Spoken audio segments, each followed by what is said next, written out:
اللہ کے نبی حضرت نوح علیہ السلام، ان کا نام نوح کیسے پڑا؟ نوح کا مطلب کیا ہے؟ یہ لفظ نکلا ہے نوح، نوحہ کرنا، نوحہ کرنے والا، گریا کرنے والا، فریاد کرنے والا۔ حضرت نوح علیہ السلام نے 900 سال تبلیغ کی۔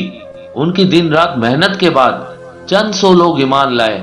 ایک روایت کے مطابق یہ بھی بتایا گیا ہے کہ 72 لوگ ایمان لائے۔ اللہ کے نبی حضرت نوح علیہ السلام نے دیکھا کہ تبلیغ کرتے ہوئے مجھے 900 سال گزر چکے ہیں، ان مشرکین نے یہ ہدایت قبول نہیں کرنی۔ حضرت نوح علیہ السلام نے رو کے اللہ کی دربار میں فریاد کی کہ اے اللہ، یہ انسان ظلم کرنے کو مذاق سمجھتے ہیں، ایک دوسرے کے خیال کرنے کو، مدد کرنے کو بزدلی سمجھتے ہیں، تیری عبادت سے منہ موڑتے ہیں۔ اے اللہ، میری اس قوم کو نیست و نابود کر دے، ان پر اپنا عذاب نازل فرما، زمین پر کافروں میں سے کوئی بچنے والا باقی نہ چھوڑ۔ اللہ نے آپ کو کشتی بنانے کا حکم دیا۔ نوح علیہ السلام نے کشتی بنائی اور اللہ نے طوفان کو بھیج دیا۔ دنیا کی ساری آبادی اس طوفان میں ڈوب کر صفحہ ہستی سے مٹ گئی۔ جو اس کشتی نوح میں آ گیا وہ بچ گیا، جو کشتی میں نہیں آیا وہ ڈوب کے غرق ہو گیا۔ یہاں تک کہ حضرت نوح علیہ السلام کا بیٹا جس کا نام کنعان تھا، اس وقت نوح علیہ السلام نے اپنے بیٹے کو جو کشتی سے الگ تھا دور سے پکارا، کہا بیٹا آؤ ہمارے ساتھ سوار ہو جاؤ، کافروں میں شامل نہ ہو۔ ان کے بیٹے نے کہا وہ جو سب سے اونچا پہاڑ ہے میں اس میں چڑھ جاؤں گا، وہ مجھے پانی سے بچا لے گا۔ نوح علیہ السلام نے کہا آج اللہ کے عذاب سے بچانے والا کوئی نہیں ہے مگر جس پر اللہ رحم کرے۔ اور جب طوفان آیا تو پہاڑ کے ساتھ ان کا بیٹا بھی ڈوب گیا۔ طوفان ختم ہونے کے بعد زمین خشک ہوئی۔ نوح علیہ السلام نے کشتی میں سوار تمام جانداروں کو آزاد کر دیا، ان کی نسل میں اضافے کے لیے برکت کی دعا کی۔ اسی دوران اچانک انہوں نے نظر اٹھا کے دیکھا، آسمان پر ایک عظیم قوس و قزح نظر آئی، رینبو نظر آیا۔ ابھی وہ اس کو دیکھ ہی رہے تھے کہ اللہ کی طرف سے ان پر وحی آئی۔ یہ قوس و قزح رینبو ایک کمان کی شکل میں اللہ اور اس کے بندوں کے درمیان ایک عہد ہے کہ اللہ قیامت سے پہلے پوری انسانیت کو اب ایک ساتھ اس طرح ختم کبھی نہیں کرے گا جیسے اس طوفان نوح میں ختم کیا۔ اب حضرت نوح علیہ السلام اپنے مومن ساتھیوں کے ساتھ زمین پر آ کر رہنے لگے۔ نوح علیہ السلام پہلے لکڑیاں بنانے کا کام کرتے تھے، اس کے بعد انہوں نے کوزہ گری کا پیشہ اختیار کیا۔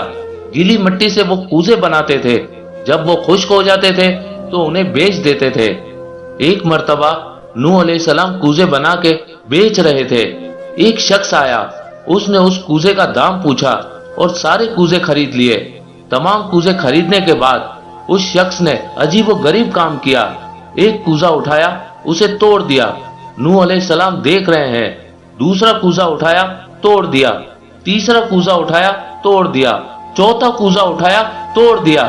ایک ایک کر کے کچھ کوزے نوح علیہ السلام کے سامنے توڑ دیے۔ حضرت نوح علیہ السلام نے دیکھا، انہیں بہت تکلیف ہوئی۔ انہوں نے اس کی اس حرکت پہ اعتراض کیا، یہ کیا کر رہے ہو تم؟ اس شخص نے جواب دیا، یہ کوزے اب آپ کی ملکیت نہیں، میں نے اسے خریدے ہیں، اب یہ میرے ہیں، میں جو چاہے کروں۔ نوح علیہ السلام نے کہا ٹھیک کہہ رہے ہو، یہ ملکیت تمہاری ہے، لیکن ان کوزوں کو میں نے اپنے ہاتھوں سے بنایا ہے، بڑی محنت سے بنایا ہے، میری مصنوعات ہیں، میں اپنی بنائی ہوئی چیز کو اپنی آنکھوں کے سامنے اس طرح سے ٹوٹتے ہوئے اور تباہ ہوتے ہوئے نہیں دیکھ سکتا، مت کرو یہ۔ اے اللہ کے نبی، یہ بتائیں یہ جو کوزے ہیں جس میں سے کچھ میں نے توڑ دیے ہیں، ان میں کوئی جان ہے؟ نوح علیہ السلام نے کہا نہیں ہے جان، بے جان ہے۔ اے اللہ کے نبی، یہ کوزے آپ نے کن چیزوں سے بنائے؟ نوح علیہ السلام نے کہا مٹی سے اور پانی سے۔ جن چیزوں سے آپ نے کوزے بنائے، مٹی اور پانی، یہ چیزیں آپ کی اپنی تھی؟ نوح علیہ السلام نے کہا مٹی اور پانی میری نہیں ہے، یہ تو اللہ کی ہے۔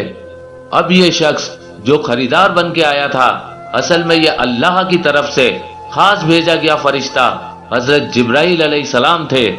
اب جبریل علیہ السلام نے کہا اے اللہ کے نبی، آپ نے اپنے ہاتھ سے بنائی ہوئی ان بے جان مصنوعات کو ٹوٹتا ہوا، تباہ ہوتا ہوا نہیں دیکھ سکتے، لیکن اللہ نے اپنی بنائی ہوئی جاندار مخلوق کو آپ کے حکم کی نافرمانی اور بد دعا کے نتیجے میں عذاب میں مبتلا کیا۔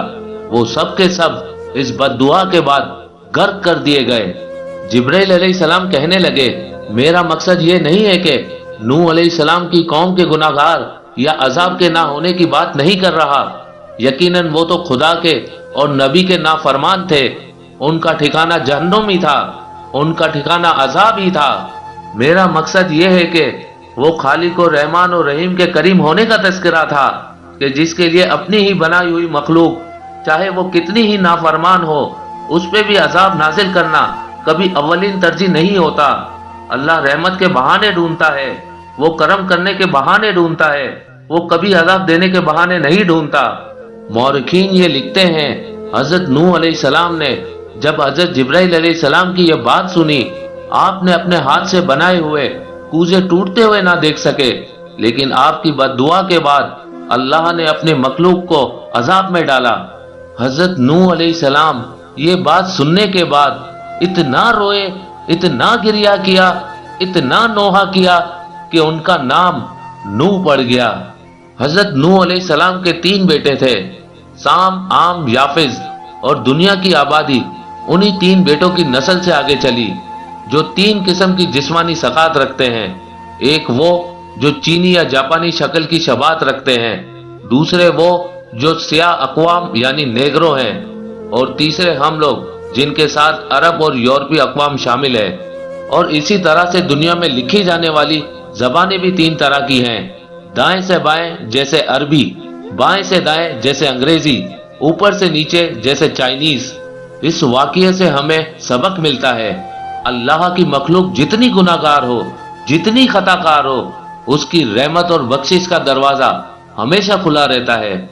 جیسے ایک بچہ کتنا ہی نافرمان ہو، ماں کا کبھی دل نہیں چاہتا اسے تکلیف دینے کو، تو وہ خدا جو 70 ماہوں سے زیادہ اپنی مخلوق سے پیار کرتا ہے، وہ کب چاہے گا کہ اس کی مخلوق غرق ہو جائے؟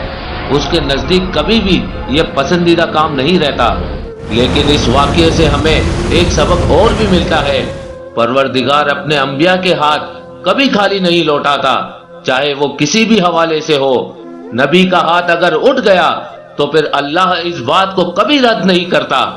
شیطان کا ورگلانا، حضرت آدم علیہ السلام اور جناب حوا کو جنت میں ورگلایا، پھر قابل کو بہکایا، یہاں تک کہ نوح علیہ السلام کے دور تک آتے آتے اب اس نے پوری انسانیت کو اپنے وار سے مار دیا۔ شیطان کے وار جاری ہے، انبیاء کرام کی جانب سے ہدایت کا سلسلہ بھی جاری ہے، تو اب شیطان کا اگلا وار کس پر ہے، اور اللہ کا اگلا نبی کون ہے؟